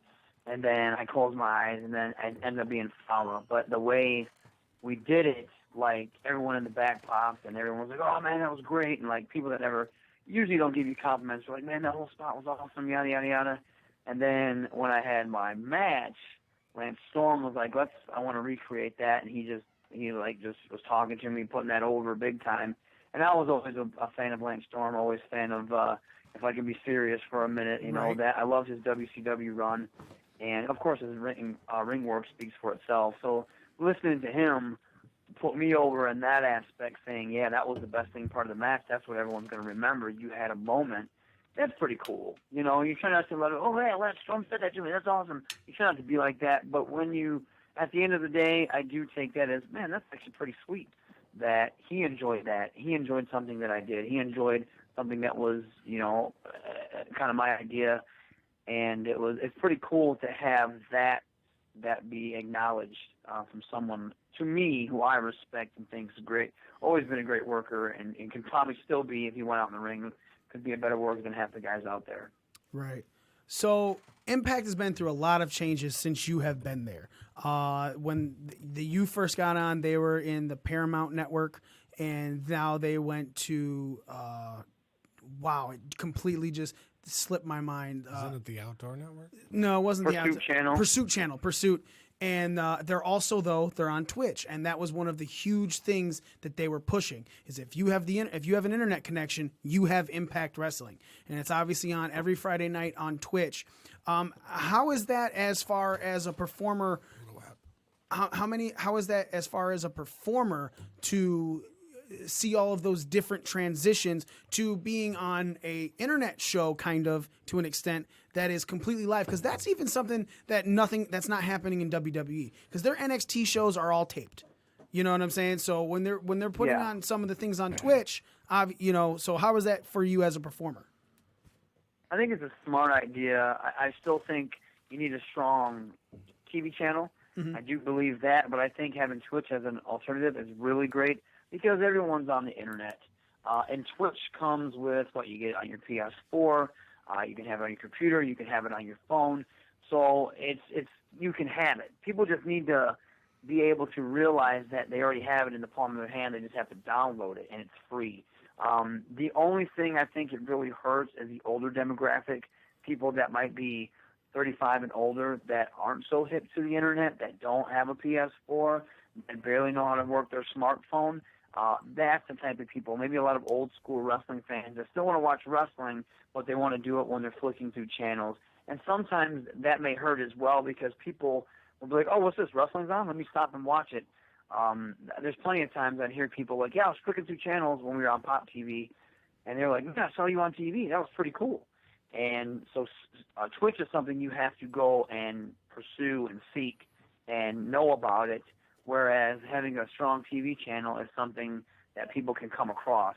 So I think that might be one of the strengths and weaknesses right there. However, streaming stuff is super popular nowadays. I do think they're headed in the right direction. Having the Pursuit channel, people still watch it on that if they have that channel. And we try to hammer it home that, yes, if you have the internet, you can have access to Impact. And that hopefully people realize that. And it's not hard. It's not hard to get Twitch. Download it, look up the Impact channel, and boom, there you go. So one of your current runs right now is with the Deaners in Impact Wrestling. The Desi Hit Squad are taking on the Deaners. But obviously, you've known one of the Deaners for quite a long time. How is it like working with? Is there a comfort level there? Do you feel like these matches are some of the better matches that you've been able to put on Impact, or is it something where you're just sitting back going, "This is just fucking cool"? A little bit of A and B. Okay. I remember we had something. They had something planned for us, but it wasn't really long. And I'm like, well, you guys aren't doing anything. We're not doing anything. So I remember Jimmy Jacobs was walking through the hall, and I said, hey, why don't we do this with us? And you'll see some stuff that happens, like a lot of stuff in the next few weeks. I would just pitch to him. And I was sending him idea after idea after idea, and the guys would get together and we would brainstorm because we're like, let's make it into a feud. And if you look at it, it's very old school. You know, you have two teams that are character teams, and you have these wild, loudmouth, hillbilly rednecks, and then you have these pompous jerk, classy Indian guys. And it's such a great clash of styles. You know, Gama, he always has his fresh curtains on, his fresh gear. You know, we come out in like silks and stuff like that, and we're just a bunch of jerks. And then these guys are just loud, obnoxious. So it just works. And I enjoy doing it because I think it makes for good TV, and I think it makes for something different, almost like a throwback to the old school. And, of course, you know, I've known Cody for quite some time, but it's Jake, and the fact that I get to have my first big feud is with him, that's awesome to me. I really have been trying to push for a singles match for us. Whether it happens, I don't know. But that's what I've been trying to push for. And just because, not only because I think we tear it up on TV, but it's a big deal for him and I. We had a singles match in Ring of Honor together. Of course, like you said, we've grown up together. So that's mainly one of the big things. And there is a comfort level there. And I do think the matches that we've had, it's easier to showcase with them because they are easier to work with in some sense because they trust us and they believe in us, just like we trust and believe in them. And both teams are working towards the same goal. That's getting ourselves over, getting each other over, and showing that we're not just like enhancement talent guys, but we can go. And being able to be in the ring with those guys, it's a give and take, rather than just like, okay, you're here just to make this guy look good type stuff. So, yeah, it works out both ways, both personal and professional for me. Which is awesome. Obviously, we've been trying to get fucking Cousin Jake on the show for quite a bit. He's just, you know, he's just always elusive. He's blowing me off, man. No, I'm just kidding. But speaking of the guy that did pull some strings and get you on the show with us the first time, our own Orlando Christopher. And you guys are having a match. I believe it's this Saturday. In Saturday, Lansing, Michigan, for American Lucha Libre, ALL. You're taking on Orlando Christopher, June 22nd, 2019. It's at the Fledge, 1800 Eureka Street, Lansing, Michigan. You guys can go to AmericanLuchaLibre.com, get yourself some tickets for this. When was the last time you wrestled, Mr. Orlando Christopher? I cannot remember the last time him and I were in the ring together. It's been way too long, especially, I think the last time we were in the ring together, it was like probably something up in Toronto for like some 3-man, 4-man scramble, or like 6 guys were in it or something like that. And I honestly can't remember the last time him and I had a one-on-one match, but I can't wait because we both have come so far. You know, I've grown. I can't wait to get in the ring with him and show him that I've grown. And we just have a certain type of chemistry, and it just works. It just works. And he's one of the guys when I was first coming up, he would watch my matches. He would pull me aside and critique me. He would want me to get better. He would push me to get better. And then we had some great, like, tag feuds. And we've just, every time we've gotten in the ring, it's been pretty good. And then when we had our matches at, like, XICW, our singles matches, our first one, we got so much heat for it. It was so funny. But it was so good. Like, the crowd did not, they stood up on their feet the whole match. And it was such a great match. And then the cage match was good. And we've, you know, each time we've just gotten better and better. So I can't wait to finally get in the ring again. It's been way too long. And he's one of my favorite rivals, you know, in like, just like Jake, he's one of my favorite guys to be in the ring with. It's awesome. And I can't wait. And I think we're going to be the main event. I know this show is a very old school type of show, but it doesn't matter. You know, put us in the ring, we're gonna tear it up either way. Whether we go old school or just balls to the wall, it's gonna be a good match. Would you suggest or say that Orlando then is probably one of your greatest opponents in the ring and one of the people that make you one of the better wrestlers? Obviously, through training and helping you get better. But as in just people that you have wrestled with, would you put him in as your number one? Maybe even just top three people that you wrestled against? Definitely top 3, top 5. Jake will always be my number 1 because that's just my homie, and every time we go in there we crush it. But Orlando, he's definitely top 5, just because number 1, he's always, even to this day, he knows he can tell me, hey man, this was good, this was bad, and I'll listen to him because I appreciate his critiques and I appreciate his skill that much. Like, nothing changes, and nothing will change when we meet each other on Saturday.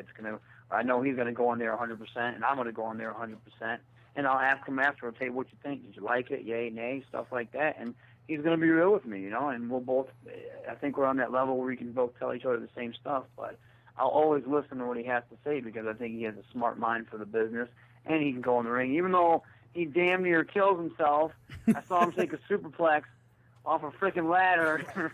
Onto the boards. No canvas, no ropes. Jesus Christ, man.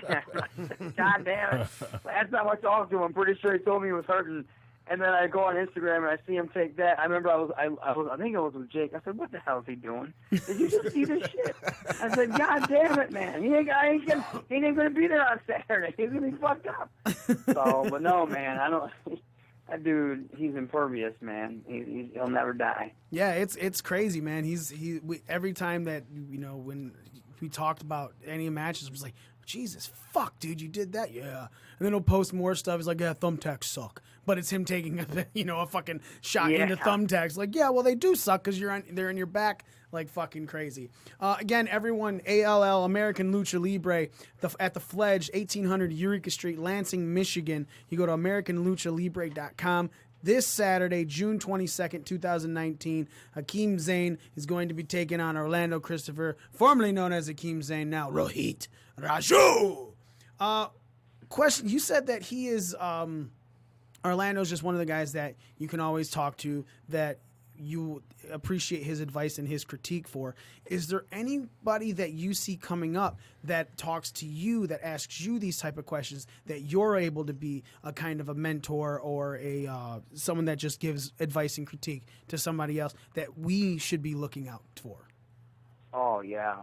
My favorite guys right now, Alex Weir, who is phenomenal, just athletic, and once he starts putting his matches together, like, he's a legit martial artist. His kicks are so crisp. The dude, he reminds me, it's funny, when I first went to XI, there was a group of us. It was myself, Orlando, Mannix, Painkillers, TD. We were always going out there and trying to have the best matches, and we were going out there doing some of the craziest shit.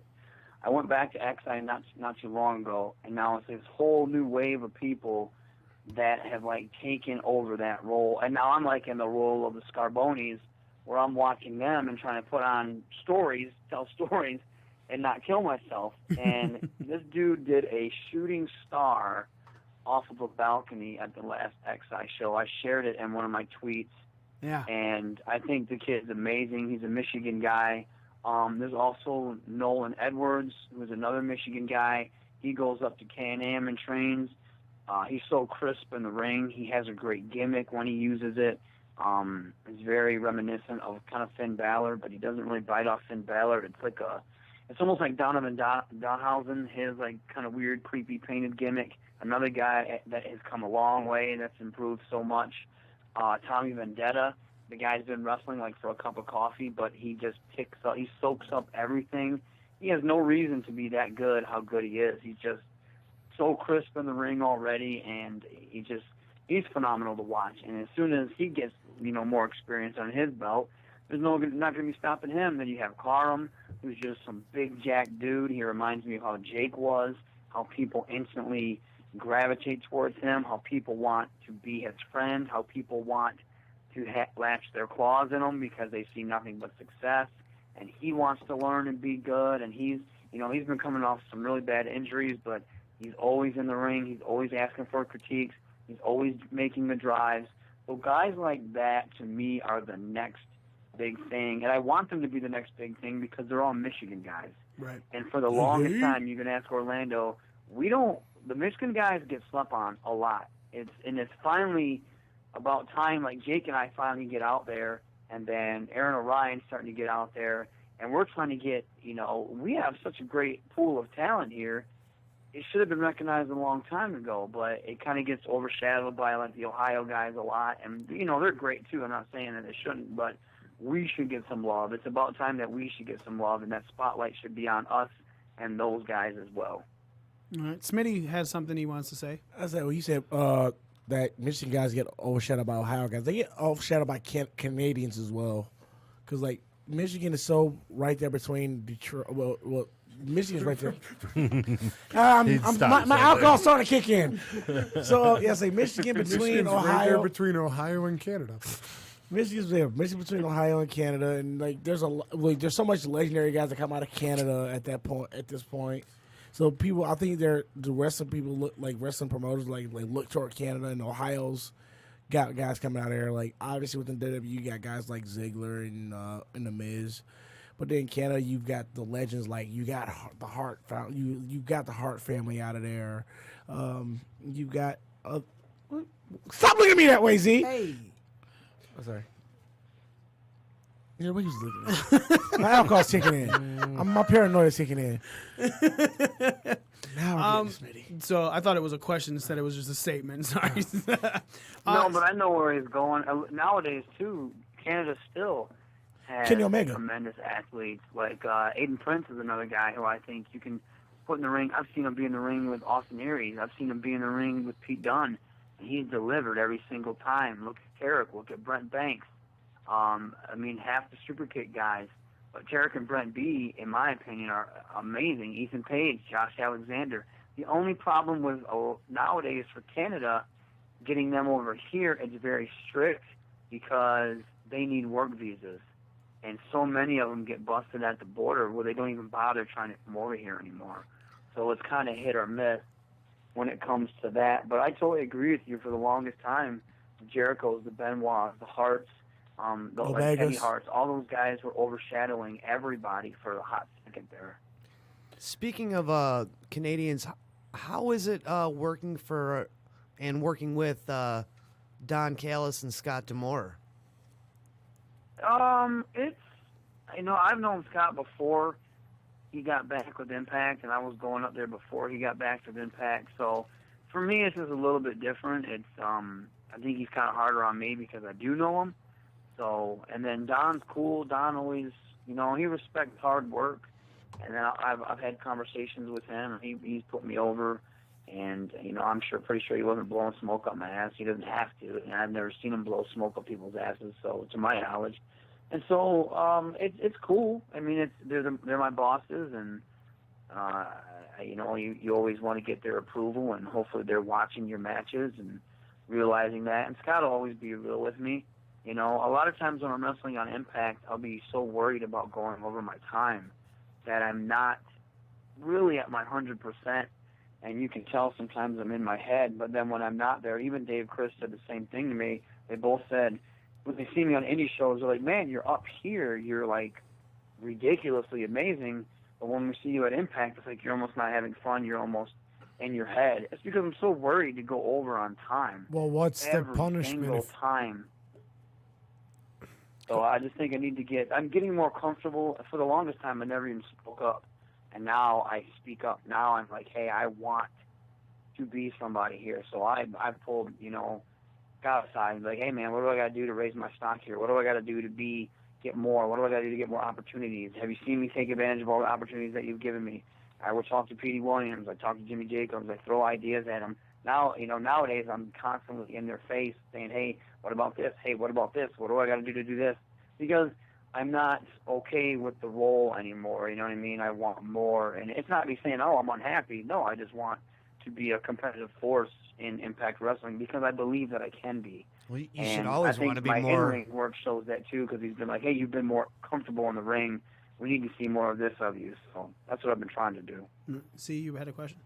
I don't remember. What was? Is there I'm sorry. No, it's fine. I think you're about to ask about the punishment. Like, Oh yeah. So if you go over on your time, what exactly happens? Like, do you get scolded? Do you get a week off? Yeah, you'll get scolded and stuff like that. But then I'm not that high up on the card. You know what I mean? So if I'm taking away from someone that is high up on the card, that's not going to look good for me. Okay. And that's going to look like, well, this guy can't stick to his times. Going into give him business less for yourself. time, and then if you leave too much time on the table, that's not a good thing either, because they're like, well, you don't want to take advantage of the time that we're giving you. So to me, I'm not good at usually. I mean, the refs will give you cues and stuff, but I'm not really good at, like, when I'm out there at just a show, I don't care, and I'm usually I hit my time spot on. But for some reason, when I'm in front of the camera on like TV, it's not being on TV that bothers me, because it's just another indie show, and an aspect to me, it's just another show because it's performing in front of a bigger crowd.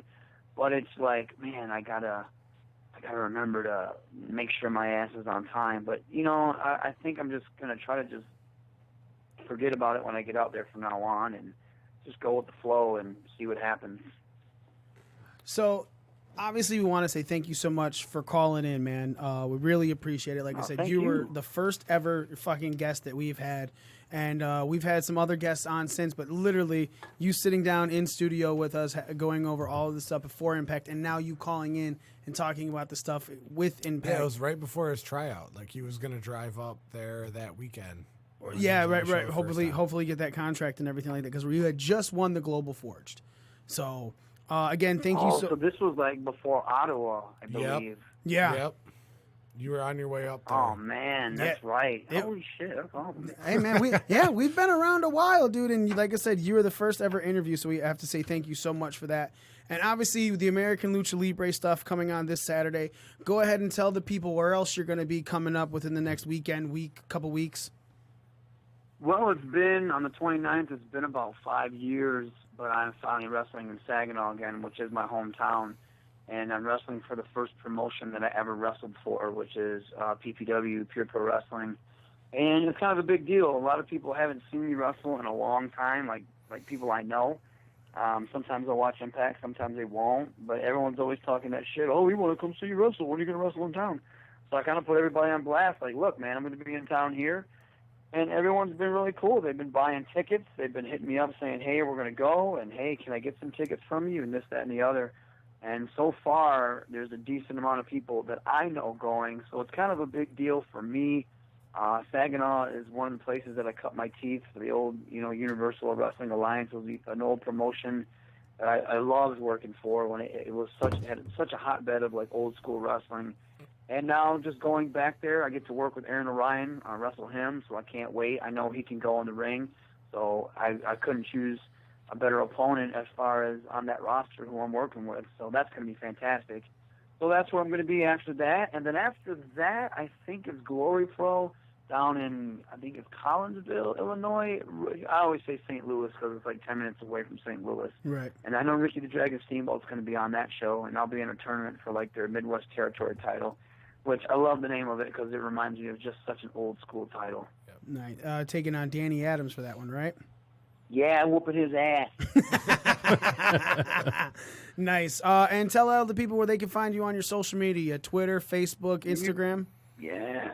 Twitter, that's at Hakeem Zane, HAKIMZANE. Of course, Raju Zane 80 for good old Instagram. You can look me up on YouTube under promos and matches.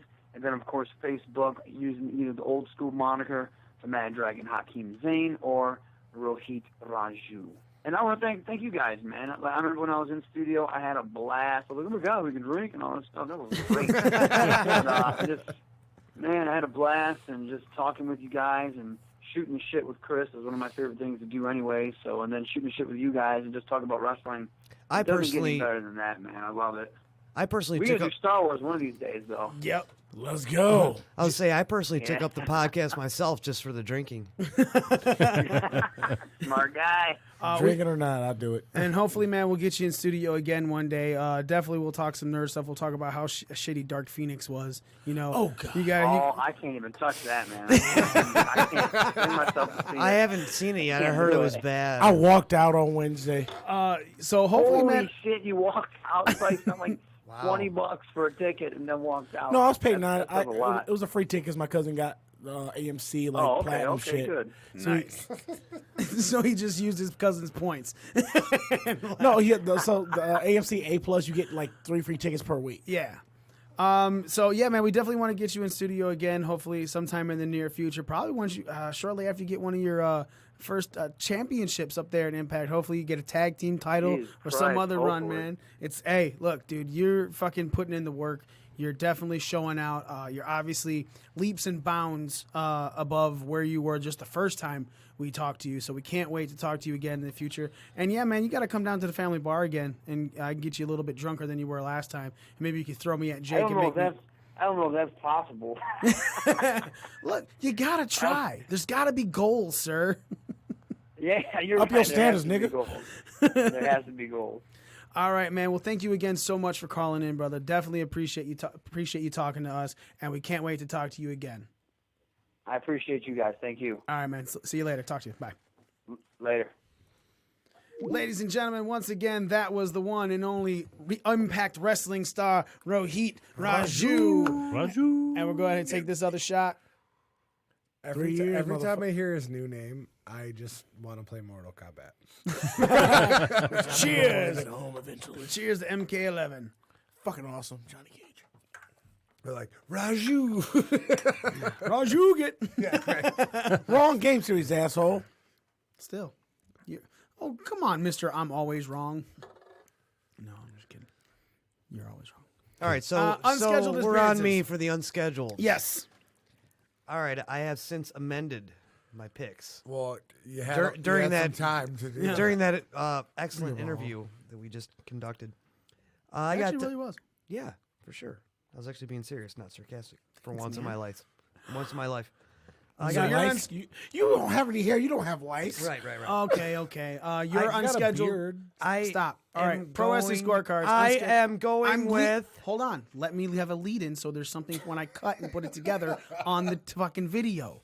Fine. Right. So, Joe, it's up to you for unscheduled appearances. Go ahead. I have picked Brock Lesnar, Paul Heyman, R-Truth, Carmella, and Bobby Lashley. Oh, man, those are good picks. I know. I'm somewhere in that realm as well. I have Bobby Lashley, Carmella, Drake Maverick, R-Truth, and Braun Strowman.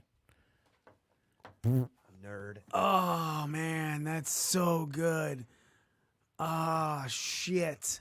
Oh, Shaggy. Oh, shit. Reggie? No, that was different. No, that was an Eminem reference. Yes. You took it to Scooby Doo. So currently I have Elias, Revival, Lashley, and Heyman, but I really like the fucking 24/7 title people. I was thinking that too. I was literally thinking about though Eric Young taking Strowman And off. I'm gonna take Elias off, and I'm gonna add R-Truth. So I have Revival, Lashley, Heyman, and R-Truth. Z. I have Heyman, R-Truth, Elias, and the Revival. I'm also gonna 86 Elias. Okay. No, I'm not. I'm gonna leave it as is. Okay. Because what's gonna happen want is the pen? Revival's gonna be on the pre-show, and then I'm gonna pick 2 new people anyway. Okay. Nick. Brock, Paul Heyman, Truth, Carmella, and Drake Maverick. I'd literally just grab shit. Strowman for No Way Jose because he's in every 24/7 segment. No way. What about Mojo Rawley? He's in What about everyone. Shelton Benjamin? He can even talk now. Yeah, no shit. They gave him words on TV this week. So it was like every 24/7 segment. No Way Jose's been in. You're right. Mojo Rawley's Shelton been all of them as Benjamin well. was a But All right, hardcore champ at one time. Last right? pick, the tables. Smitty, you're leading this off. all tables survive. I have the English going and Spanish and other surviving. Z. I have English and other surviving Spanish going. Joe. Same. I got Spanish going, English and other surviving. Nick. Spanish going, English, and other surviving. All right. I'm going to leave you guys with a question while I run to the restroom, and I wanted to go around and you guys discuss what one thing you're looking forward to for the Stomping Grounds pay-per-view. Obviously, we're going to be watching it at the downtown Detroit Buffalo Wild Wings this Sunday. We'll be down there a little bit before around 6 o'clock. It's my birthday. It's your birthday on Sunday? It's your birthday? On Sunday. Oh, we're getting so fucked up. Now I gotta bring a cake. Yeah. What kind of cake you want? Whatever. All right, Cake's Nick. cake. Nick, Awesome. you're going to lead Give it me off. like 30 of them. Yep. Give me one thing that you're looking forward to for Stomping Grounds. Cake. Fat ass. Besides cake for the pay-per-view. I'm kind of looking forward to that Kofi and Dolph cage match. I think they've got good chemistry in the ring. I think that'll be a good match.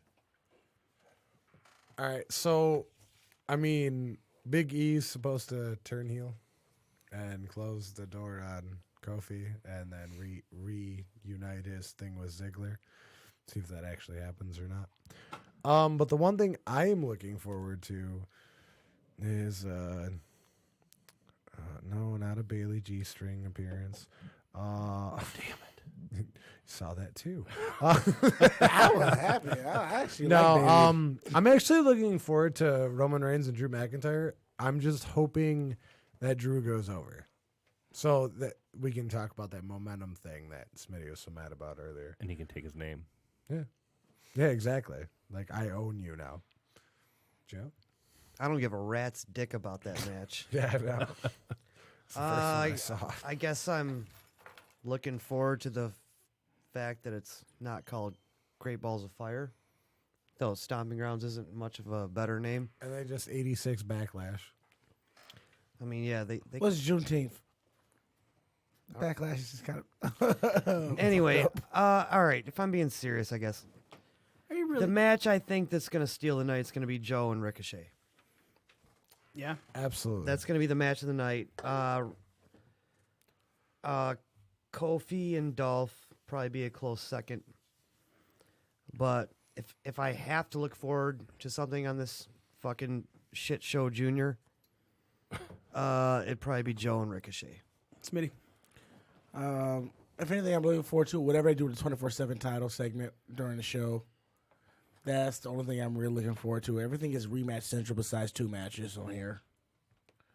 And match wise, Hence why I called it Shit Show Junior. Only match wise, like I agree with Joe.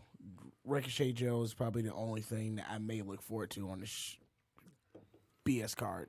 I know I think we all picked Samoa Joe. No, I picked you picked Ricochet? the high flying Yeah, he picked Irishman. Rick O'Shea. Rick That's right. You O'Shea. did, yeah. So of anyone else, like I almost picked Ricochet. I thought about it, but Yeah. then I was like, oh, this is how they're, like, it was supposed to be Ray. So now they're just giving him a different high flyer. To take the title off of him. But it's a good title for Ricochet to have, and it could put Joe in the main title picture. Ricochet even has a new shirt. Does it match his tattoo? No. No. Okay. I think it'll be a good match, but I think like they've given Ricochet enough momentum going into this match. Like when he loses, it's not going to hurt him. I just care about the Ricochet noise when he comes out. Oh, Fuck you. I need that to See, I'll R. Kelly you without the sex. What? So I'll R. Kelly him without the sex. I think he's just trying to be creative. Do you want by to saying pee on him? Yep. Is that what you said? You're gonna pee on him? Really? So if you pee on him, does that mean you own him now? It's like we go back to dog law. So Rough, motherfucker. I just realized what the new Ricochet shirt does look like, though. Like It's- U.S. title. No, it's fucking Neville's old fucking logo. Just Oh, they're being switched petty. around. I am not even fucking kidding about this. Can I please see this? I didn't even know Neville had a logo. When you see it, you're like, oh yeah. Yeah. Oh, shit. The man have gravity forgot shirt. That 100 fucking % is Neville's old logo. It's the man that gravity forgot shirt. Now, if they would have done that and on the back said "Gravity remembers me," that'd be great. Oh shit! WWE got some. They got some 50 petty gene in them. That's fucking good. All right, ladies and gentlemen, that's it for us, man. 3 years we've been doing this fucking show. 3 fucking years. You know, and we weren't always this classy. You know, we used to be in a cubicle with a desk chair. Yeah, fucking dentist office and shit like basically. that. We went from ashy to classy. Yeah, we went from like Dr. Isaac Yankum to Kane or Corporate Kane, whatever. Corporate Kane, really? Or Dr. Britt Baker. I don't know. I'm pretty sure he sits at fancy tables like this now. He's a mayor. No. Yeah. So We're in Knox County. His big ass fits in a smart car. How the fuck's he fit in that thing, by the way? I don't know. I'm still waiting on Dave to drop us the numbers. He said he had got the numbers and then never sent them. So I literally just texted. I was like, but we never got them. So,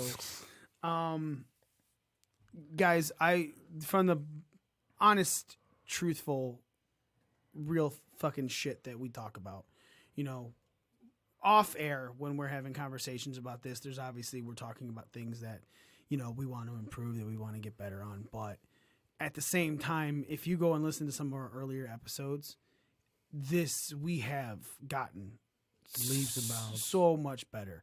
It's because Spinny's not here half the time.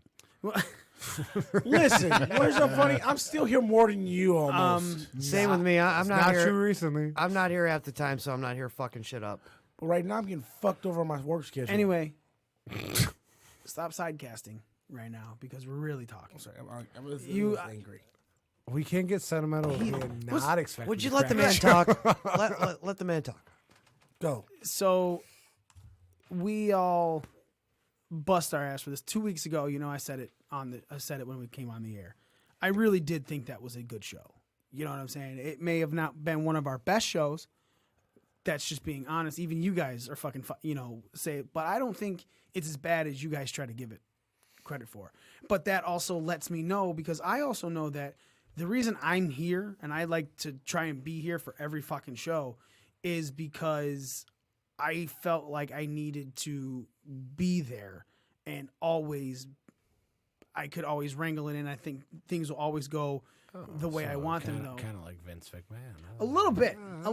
But at the same time, I actually listen to you guys and your ideas go over. So I was more like Tony Khan. No, you know the difference between Mikey and Vince McMahon is? What? Mikey doesn't go work out at 4 a.m.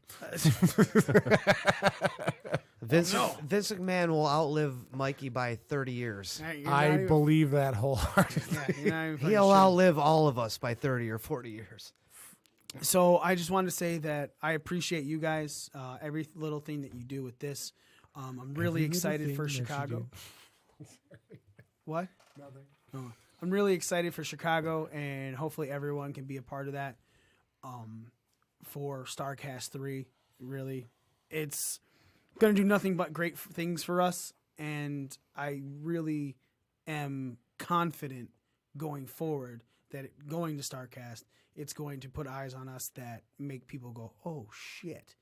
You know, sure, we got our couple thousand followers all across social media, but I think that this is going to be really good for us, and I'm really excited for everything that goes.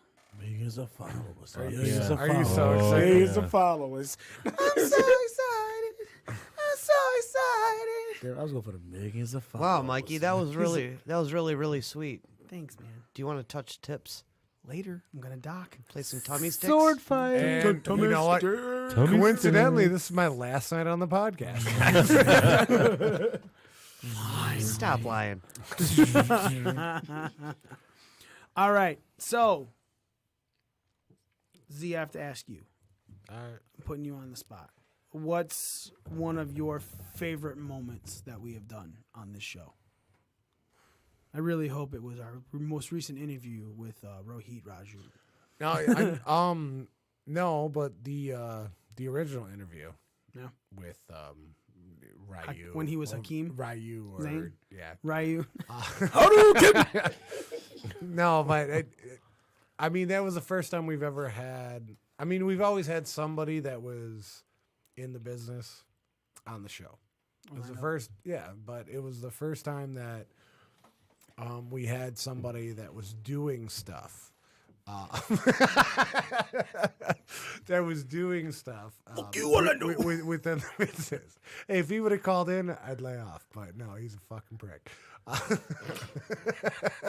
And we've lost a person. We've lost a person. No, I mean, it all, you know, God, I hate the saying, but we started at, you know, basically paying to broadcast in somebody's basement. It wasn't an actual basement, and now we're in an actual studio.